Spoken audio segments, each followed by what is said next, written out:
Intersexe 1. Troisième en Allemagne. Le tribunal constitutionnel fédéral allemand a demandé ce mercredi 8 novembre la possibilité que soit inscrite dans le registre des naissances une mention autre que femme ou homme. En France, Gaëtan Schmitt, 66 ans, a demandé l'inscription sur état civil de la mention neutre. Dans un arrêt rendu en mai 2017, et la Cour de cassation a rejeté cette demande.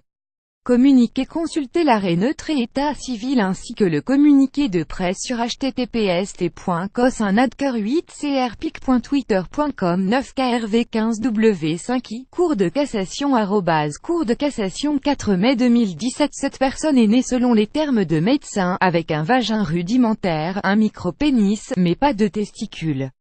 À sa naissance, Gaëtan Schmitt a été reconnu comme un petit garçon puis a pris conscience d'intersexualité à l'âge de 12 ans.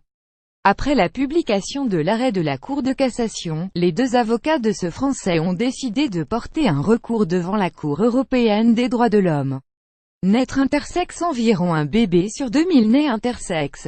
Mais qu'est-ce que l'intersexualité? La meilleure manière de l'expliquer est quelqu'un qui est né avec une anatomie sexuelle atypique, explique au HuffPost américain Elizabeth Ress, professeure en études de genre. Leurs appareils génitaux peuvent avoir l'air différents, ou pas. Parfois ils ressemblent à ceux de n'importe quel garçon ou fille. Ils peuvent ne pas découvrir qu'ils sont intersexes avant la puberté parce que c'est leur anatomie reproductive interne qui est atypique. Gaëtan, lui, est né sans gonade, testicules ni ovaires. En janvier, la mannequin Ngabi Odiel, qui a posé pour Chanel, Dior ou encore Alexander Wang, révélait être intersexe.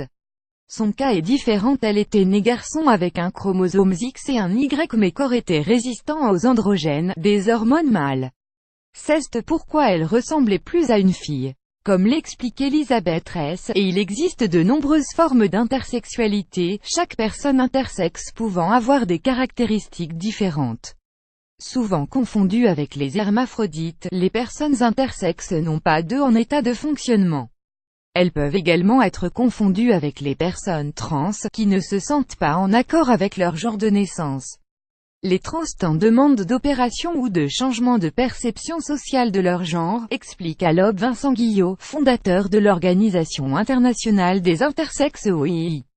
Nous, on veut juste qu'on laisse nos corps tranquilles, on ne touche à rien tant que la personne n'est pas en capacité de s'autodéterminer, poursuit-il. Des enfants souvent mutilés. En effet, bien souvent, les médecins décident d'orienter le nourrisson vers un genre ou l'autre. Et cette orientation passe par une opération chirurgicale que, bien sûr, l'enfant ne décide pas. C'est le cas de Ngabi Odiel. À 10 ans, elle a en effet subi plusieurs opérations pour retirer ses testicules. Les médecins auraient dit à ses parents qu'elle pourrait développer un cancer et que je ne deviendrais pas une fille normale. Plus tard, après l'opération, j'ai su que je ne pourrais pas avoir d'enfant car je n'avais pas mes règles. J'ai su que quelque chose n'allait pas, confia-t-elle en janvier 2017. Vincent Guillot, lui, dénonce même des mutilations. À 52 ans, faute d'avoir pu lire l'intégralité de dossier médical, il ne sait pas exactement quel type d'opération il a subi enfant. Mais ce dont il est sûr, c'est que ces chirurgies l'ont fait souffrir psychologiquement parlant pendant des années. Il a dû prendre des antidépresseurs. On n'attend pas à un corps en bonne santé, sans urgence vitale. Sinon, on autorise aussi l'excision, regrette-t-il auprès de l'AFP.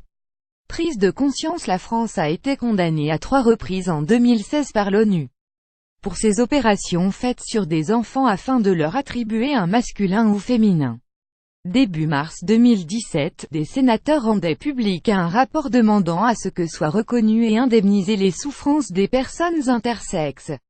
Pour certains, les traitements chirurgicaux et ou hormonaux ont été vécus comme des tortures, soulignait la sénatrice écologiste Corinne Bouchoux, co-rapporteuse de ce rapport intitulé Variations du développement sexuel, lever un tabou, lutter contre la stigmatisation et les exclusions.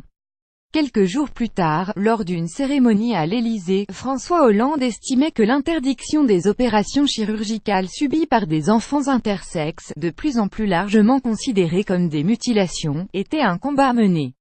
Lire aussi je suis fière d'être intersexe, la révélation du mannequin Anne-Gaby Audiel. Une personne intersexuée obtient pour la première fois cette mention sur état civil. Ces sénateurs souhaitent qu'on reconnaisse les souffrances des personnes intersexes. Pour suivre les dernières actualités sur le HuffPost C'est la vie, cliquez ici 2 fois par semaine. Recevez la newsletter du HuffPost C'est la vie. Retrouvez-nous sur notre page Facebook. À voir également sur le HuffPost PLUSCEST la vie internationale intersexe justice LGBT. Envoyez une correction.